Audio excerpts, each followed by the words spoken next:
A Cuban man with his idol's name tatted on his arm was deported yesterday. The ink was permanent, but the outcome said terms and conditions apply. As the saying goes, the enemy of my enemy is the federal government that deported me, or something like that.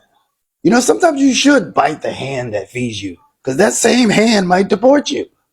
This is like getting your partner's name tattooed on you, and then you find out that they're fucking the tattoo artist. Like, scribble this shit off. Scribble it.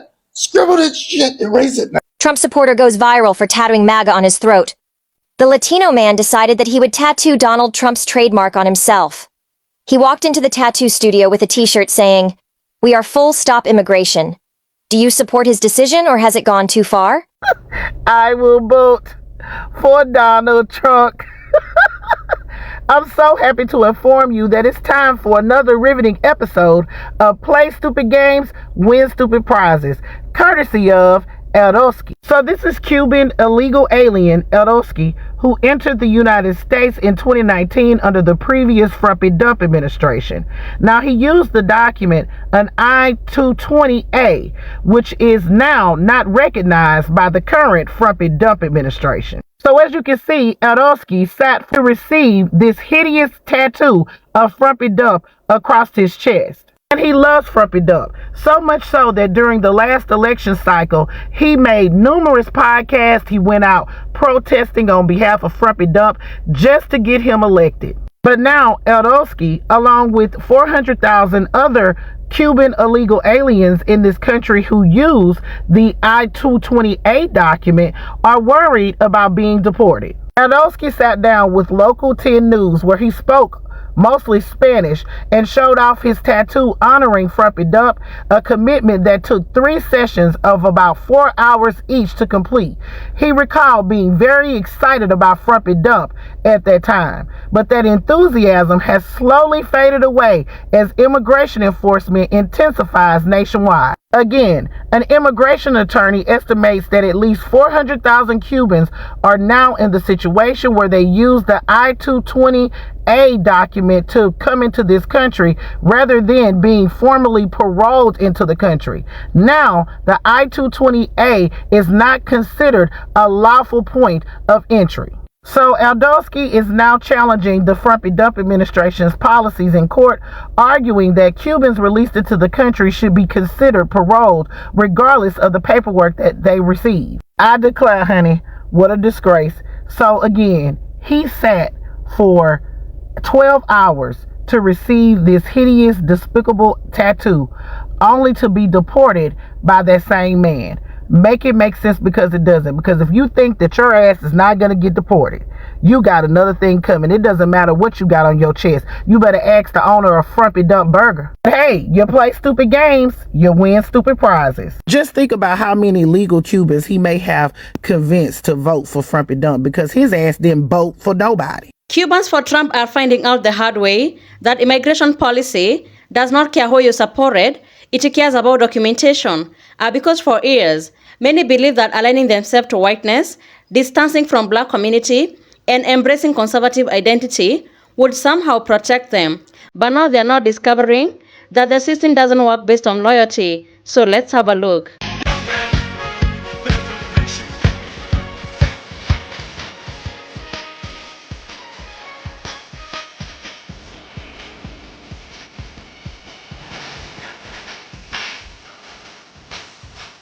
Person after person left Miami's immigration court in tears Thursday. And there's actually people sobbing on the other line, crying and scared for the family members. Practically the same day he took office, he went against Venezuelans. It seemed personal.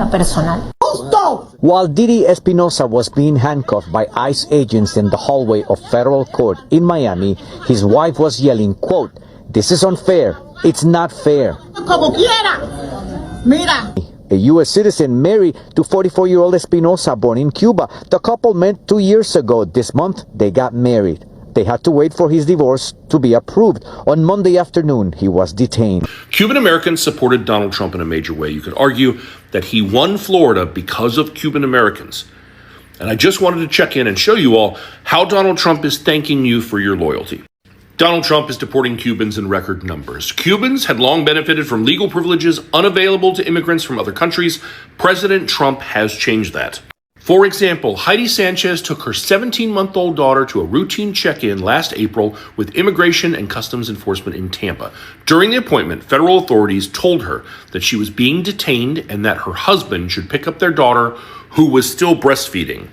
2 days later, Miss Sanchez, 44, who worked as a home health aide, was deported, and she is Cuban. And that's due in part to the fact that Donald Trump repatriated more than 1,600 Cubans in 2025, according to the Cuban government. That's about double the number of Cubans who were repatriated in 2024. And in the years that Mr. Trump has been president, he has sent more Cubans back than his 3 predecessors combined.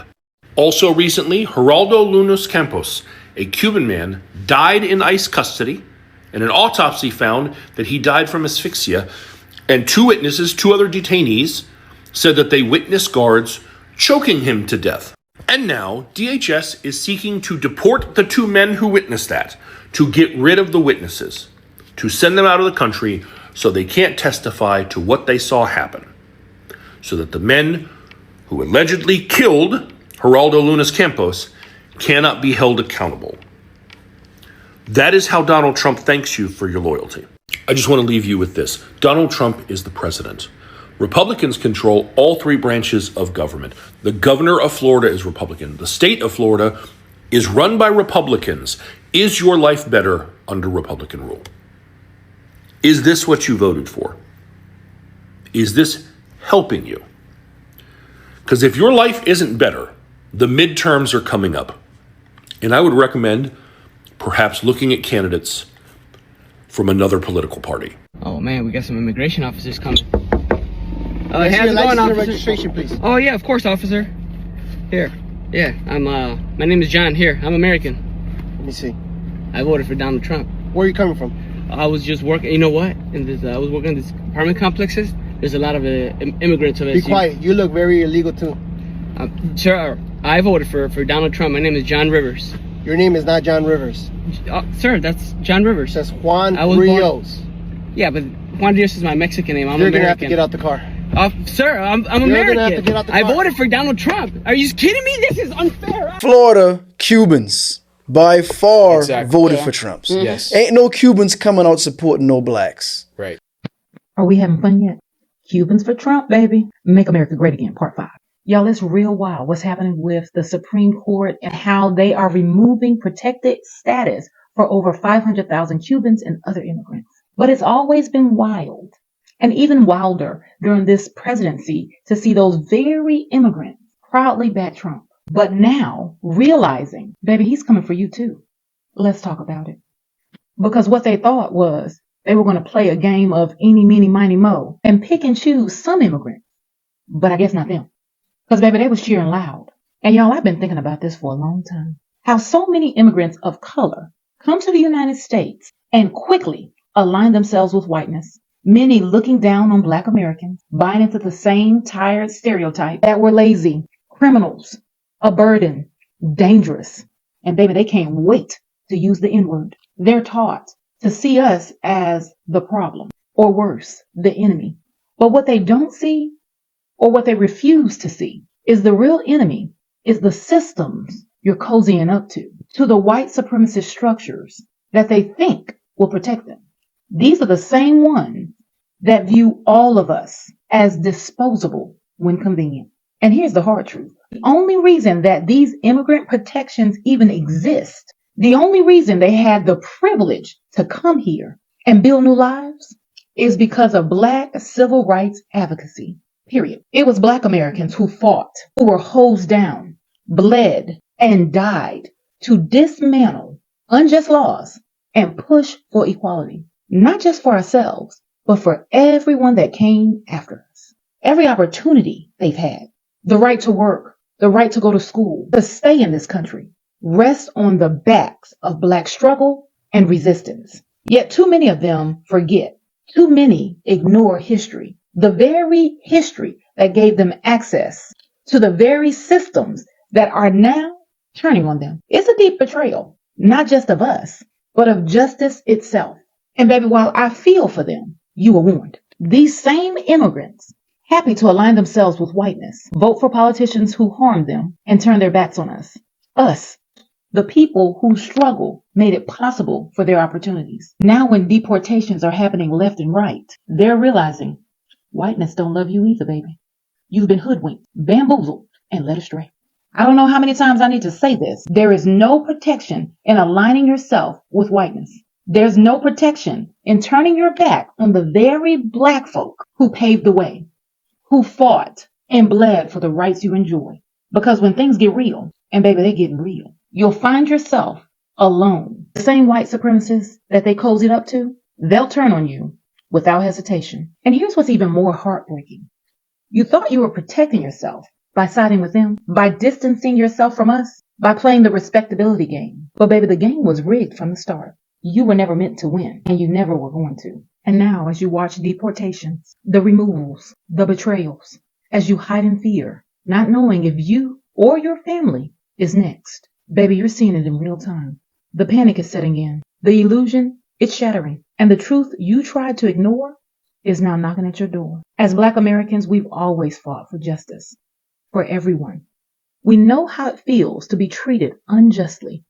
But let me be clear, we're done putting ourselves on the line for those who won't even stand with us. This time, you're going to have to figure it out for yourself. They're going to do mass deportations in New York City, California, Chicago, Denver, my own city. But they're going to do it in Miami. And let me tell you something. When I say that I don't feel one bit sorry or worried or concerned when they start deportations down there, those are the ones that I'm going to be watching on TV. Of all of those people in Hialeah that voted for Trump. Because the chickens are going to come home to roost. That bus is never fucking late, right? And when it happens, and they see that the price of eggs are not going to fucking go down, y se van a tener que comer los huevitos, mira, la carne, el huevo y la leche, they're going to have to put those milk and those eggs in their mouth, and that meat, they're going to put it, se van a poner en la boquita, todos esos cubaniquis, and on their way to fucking Havana, they're all going to get deported. It's really crazy. They're going to learn their fucking lesson the really hard way. Se les avisó, en guerra avisada, muere gente. Eso de que no muere gente, people always like lose their lives on this type of shit. But they're going to learn the hard way. And I'm here for it. I'm going to watch it on TV. This is a moment of realization for many people, because for a long time, there was this belief, especially among certain immigrant communities, that if you align yourself closely enough with power, if you separate yourself from other marginalized groups and prove that you are not like them, then somehow you'll be spared. But that belief is dangerous, and right now, we are seeing the consequences of that belief play out in real time. Because the system that enforces immigration policies was never designed to operate on personal loyalty. It doesn't recognize your vote. It doesn't recognize your social media post defending a politician. It recognizes documentation. People who once felt secure are now shocked because their understanding of those policies is changing. The pattern of proximity to power equals protection has shown up in many different forms across different communities throughout history. And almost every time, it leads to the same realization that proximity is not the same as belonging. You can stand next to power, defend it, even promote it, and still not be included in it. And this exposes how the system has always worked. So the real question moving forward is not just about what is happening, but what people choose to do without realization. Do they continue to believe that more loyalty will eventually earn them protection? Or do they begin to question the system itself? Do they start to see the connections between their experiences and the experiences of Black Americans? Because at the end of the day, policies that are built to exclude don't stay contained to one group forever. They expand, they evolve, and eventually, they reach people who once believed that they were safe. And that's the moment we are in right now. Thank you so much for tuning in.